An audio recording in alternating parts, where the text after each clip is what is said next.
भाइयों और बहनों, मैं सारंग अवस्थी आपके बीच का एक कार्यकर्ता हूं। सहारा इंडिया गोविंद नगर में विगत 17 सालों से कार्य कर रहा था, लेकिन सहारा इंडिया की नीतियों के विरुद्ध मैंने नवंबर 2021 को अपना पद से रिजाइन किया और हमारे मित्र सत्यप्रकाश शर्मा जो हमारे साथ ही रहते हैं, लेकिन आज किन्हीं कारणों उनके गले में कुछ खराबी होने के कारण हमारे साथ नहीं बैठ पाए।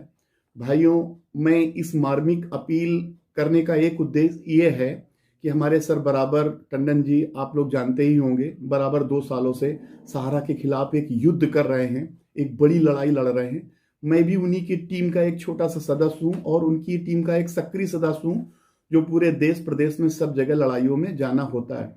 भाइयों, मेरा आने का मकसद सिर्फ इतना है कि मैं एक कार्यकर्ता आपके बीच में करीब 17 साल से काम कर रहा हूं और कानपुर की जितनी भी ब्रांचें हैं सभी लोग मुझे बाय फेस और मेरे काम को जानते थे और सभी एम्प्लॉय भी मुझे सहारा के जानते हैं।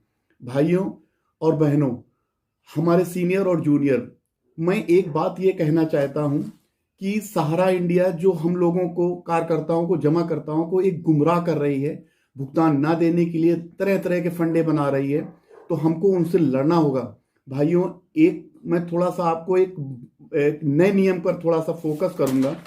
भाइयों, हमारे राष्ट्रपति ने 21 फरवरी को, हमारे महामहिम राष्ट्रपति जी ने 21 फरवरी 2019 को एक अनियमित जमा योजना पाबंदी कानून लागू किया, जिसमें समस्त ठगी पीड़ित जमाकर्ताओं को धन वापसी भारत संघ राज्यों को जिम्मेदार बनाकर 180 कार्य दिवस में ट्रायल कंप्लीट कर पुनः भुगतान की व्यवस्था की। इसके कारण 30 जुलाई 2019 को संसद ने सर्वसम्मत से अनियमित जमा योजना पाबंदी कानून 2019 को पारित करके केंद्र ने इसे कानून के रूप में नोटिफाइड किया, किंतु किसी भी राज्य और संघ सरकार ने अभी तक इसको लागू नहीं किया। यह एक संसद, राष्ट्रपति एवं कानून का अपमान है। भाइयों, यह 2 अनियमित जमा योजना पाबंदी के अंतर्गत हम लोग सहारा के खिलाफ लड़ेंगे। सहारा के खिलाफ जितनी FIR हुई हैं, मैं आपको थोड़ा सा एक बता देता हूं कि सहारा के खिलाफ कानपुर में लगभग 4 FIR हुई हैं। लेटेस्ट FIR 16/12/2021 को मेरे द्वारा गोविंद नगर में FIR हुई है, जिसमें सभी RM और जितने भी सहारा के अधिकारी, उच्च अधिकारी, निम्न अधिकारी, सभी के खिलाफ FIR है।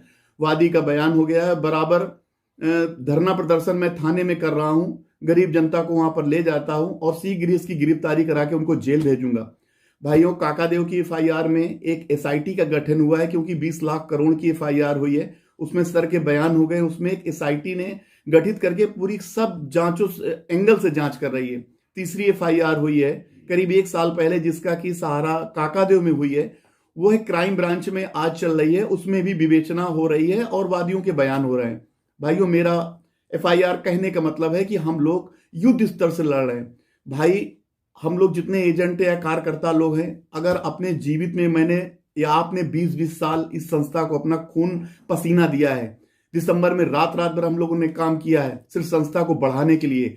आज जब हम लोग अपना पैसा लेने आए, जब हमें पैसे की नीड है या हमारे जमाकर्ताओं को पैसे की नीड है, तो वो लोग ठेंगा दिखा रहे हैं, सरकार को सेटिंग करके पैसा ऊपर फंडिंग में भेज रहे हैं और हम लोग का भुगतान नहीं कर रहे हैं। जनता को सिर्फ एक बताते हैं कि ये सेबी सहारा विवाद चल रहा है, जबकि ऐसा कुछ भी नहीं है। सेबी में सहारा ने मात्र, आपको ही मालूम है, 15,000 करोड़ रुपए जमा किए हैं, जिसको कि वित्त मंत्री निर्मला सीतारमण जी ने इसको क्लियर किया है। लेकिन ये आज भी हम लोगों को सबको गुमराह करके बताता है कि 24,000 करोड़ रुपए जमा है। भाइयों, और आप लोग ये समझिए या अपने जमाकर्ताओं को बताइए कि वहां पर सिर्फ भुगतान रियल एस्टेट और हाउसिंग बॉन्ड का मामला था। हम लोगों की लड़ाई, ये जितनी 9 सोसाइटियां हैं, सहारा इंडिया, हमारा इंडिया क्रेडिट कोऑपरेटिव, इनकी है। लगभग 90,000 करोड़ या 1 लाख करोड़ रुपए का निवेश इन सोसाइटियों में है। हमारा मतलब यह है कि अगर ये सोसाइटी रन कर रही हैं, आज की डेट में भी लाखों रुपए आ रहा है, तो हमारा भुगतान क्यों नहीं होगा? मुद्दा इस बात का है। क्यों बरगलाया जा रहा है कि जब सेबी से मिलेगा या सुप्रीम कोर्ट से मिलेगा? हमारी लड़ाई इस बात की है कि मैंने जमा किया, मेरा समय पूरा हुआ, मेरा भुगतान दिया जाए। आप लोगों को मालूम होगा या आप लोग भले डर डर के रह रहे हो कि आपके जमाकर्ताओं के घर की क्या स्थिति होगी। किसी के घर में शादी टूटी हुई है, किसी का ऑपरेशन हुआ है, ऐसे ऐसे घर में है कि अगर आप जाएंगे तो उनके घर की हालत बहुत बिगड़ गई है। लॉकडाउन के कारण और भुगतान ना होने के कारण उनकी स्थिति बहुत जर्जर हो गई है। हम लोग मार्केट में फेस नहीं कर पा रहे हैं किसी को, और अगर हम लोग एक मंच पर नहीं आएंगे, मैं आपको विश्वास दिलाता हूं, कानपुर ही ऐसा क्षेत्र है जहां पर इसके खिलाफ लड़ाई कम हो रही है। आप शिवपुरी ले लें, एमपी, छत्तीसगढ़, राजस्थान, मुरैना, और विगत इधर कोलकाता, पश्चिमी बंगाल में सहारा सदन, जिसमें कि 11 दिन से बराबर कार्यकर्ता जमा करता रात दिन अनशन कर रहे हैं। जंतर मंतर दिल्ली, आपने नाम सुना होगा, लगभग 1 फरवरी से बराबर धरना प्रदर्शन चल रहा है सिर्फ जमाकर्ताओं के भुगतान के लिए। और ऐसा नहीं, यह अनियमित जमा योजना हम लोग सरकार को विवश करें कि इस कानून के तहत हमें एफआईआर करनी है। इस कानून की एक एफआईआर की बहुत अच्छी खासियत है, मैं आपको बहुत सरल शब्दों में बता दूं कि इसमें पूरे मुकदमे को 180 दिन के अंदर समाप्त करना पड़ता है। फास्ट ट्रैक कोर्ट बना के, स्पेशल बेंच बना के 180 दिन में खत्म करके उसका भुगतान की प्रक्रिया या जेल भेजा जाएगा। इसलिए इस कानून के अंतर्गत सरकार आनाकानी कर रही है कि सरकार को भी फंडिंग की समस्या होगी, क्योंकि ये झूठी कंपनियां, ये मक्कार कंपनियां, सुब्रत राय जैसे चोर, ये लोग क्या कर रहे हैं, सरकार को पैसा दे रहे हैं अपनी एफआईआर रोकने के लिए।